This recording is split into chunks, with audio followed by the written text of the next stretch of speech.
Fin de partie pour ce donneur frénétique. Vendredi, le tribunal de La Haye a rendu son verdict. Jonathan Meyer, 41 ans, n'est plus autorisé à transmettre son sperme. S'il récidive, il encourt une amende de 100 000 € par don. Il n'est plus autorisé à communiquer à ce sujet et qu'il n'est plus autorisé à se proposer et qu'il doit envoyer un message à toutes les banques de sperme où son propre sperme est stocké disant que son sperme doit être détruit. Un serial donneur, aujourd'hui géniteur de pas moins de 550 à 600 enfants. Parmi ce vaste réseau de demi-frères et demi-sœurs figure le fils de Suzanne et Nathalie. Il y a 10 ans, les deux femmes avaient fait appel à Jonathan Meyer. Plus tard, si notre fils tombe amoureux de quelqu'un, il pourrait s'agir d'un demi-frère ou d'une demi-sœur. Mais il se peut qu'ils ne le sachent même pas l'un et l'autre.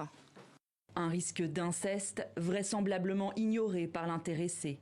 À l'origine de la plainte contre Jonathan Meyer, une autre mère dénommée Eva. En 2018, elle prend contact avec lui via une plateforme de rencontre. L'homme lui promet alors d'engendrer un maximum de 25 enfants, conformément à la législation des Pays-Bas. Sauf qu'à l'époque, ce dernier avait déjà contribué à la naissance d'une centaine de bébés, rien que dans les banques de sperme néerlandaises. À ce chiffre s'ajoutent de nombreux dons de gamètes effectués dans la sphère privée.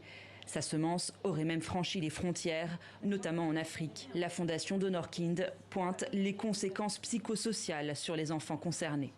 Nous savons maintenant que les personnes conçues par donneur, la plupart du temps, veulent connaître leurs proches. Peut-être quand elles sont jeunes, peut-être plus tard dans la vie. Mais comment arrive-t-on à connaître 500 personnes ou plus que 500 personnes? C'est plus ou moins impossible.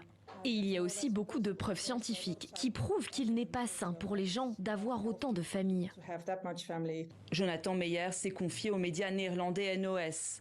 Je regrette d'avoir été malhonnête. Cependant, une telle restriction de la liberté physique et de contact, telle qu'énoncée par le tribunal, ne me semble pas avoir sa place dans une société libre comme les Pays-Bas. Selon la chaîne, il envisagerait tout de même de faire appel du jugement.